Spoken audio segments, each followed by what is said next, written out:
am from Lubel School System. My name is Smith Sayyaba Fatma. I am from nursery class. Today is your subject Urdu. Okay, आज हम करेंगे हरूफ के जोड़े. Okay, let's start. What is day today? Today is Monday यानी कि पीर, और आज डेट क्या है? 11 जनवरी 2021. ओके, जमात का काम हरूफ के जोड़े. अब मैं आज आपको सब कुछ इस तरह से बताऊंगी कि दो जैसे कि शक्ल्स आप ये समझ लें कि अगर हम किसी चीज़ को किसी चीज़ के साथ ऐड करते हैं या मिलाते हैं तो वो जोड़ा बन जाता है. ठीक है. इसके अलावा अगर दो हम शक्ल अल्फाज हों तो वो भी जोड़े ही कहलाते हैं. आज हम करेंगे हरूफ के जोड़े. अच्छा, अब मुझे ये बताएं कि कौन सी ऐसी दो शक्ल्स हैं जो मैच होती हैं और एक जैसी होती हैं और वो जोड़े कहलाते हैं. फर्स्ट ऑफ ऑल पहला है अलिफ. अलिफ हम राइट करेंगे 3 लाइंस पे अलिफ.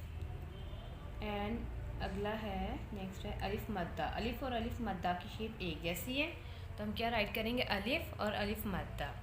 नेक्स्ट हमारे पास है कौन सी शक्ल है? अब बे का भी ख़ानदान बड़ा है, जीम का भी ख़ानदान बड़ा है, दाल का भी बड़ा है, वो जोड़े तो नहीं ना है. रे का ख़ानदान भी हम शक्ल ज़रूर हैं लेकिन वो जोड़े नहीं हैं. अब आएंगे सीन शीन. सीन राइट हियर सीन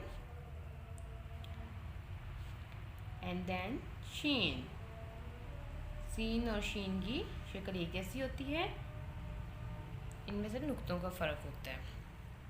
सीन और शीन के बाद स्वाद एंड ज़्वाद.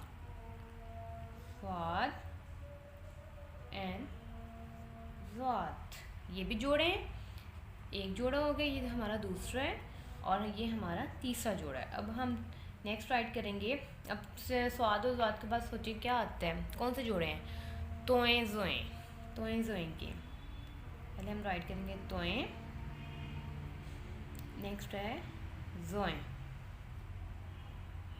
ओके. इसके बाद है आइन और गाइन का. आइन और गाइन की शक्ल भी एक जैसी है ना.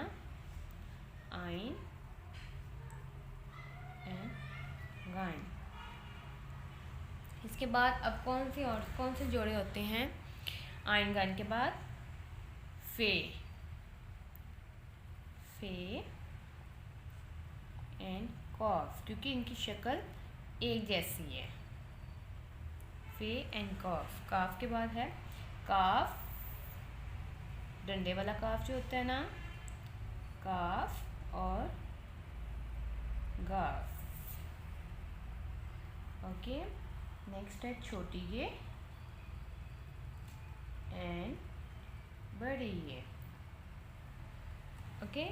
वैसे क्लास अब आपने ये देखना है कि इनकी शक्ल एक जैसी है. ठीक है. जो दो चीज़ें हम यानी कि शक्ल हों या दो चीज़ें एक चीज़ दूसरी चीज़ में ऐड हो जाती है तो उसे क्या कहा जाता है? वो जोड़े होते हैं. इस तरह से नेक्स्ट इंशाल्लाह फिर आपको मैं नुक्तों का भी बताऊंगी, नुक्ते और बगैर नुक्तों वालों का भी. ये हमारे जोड़े हैं और आपने इसको अच्छी तरह से लर्न करना है और आपने इसकी बहुत ज़्यादा प्रैक्टिस करनी है. Okay, thank you.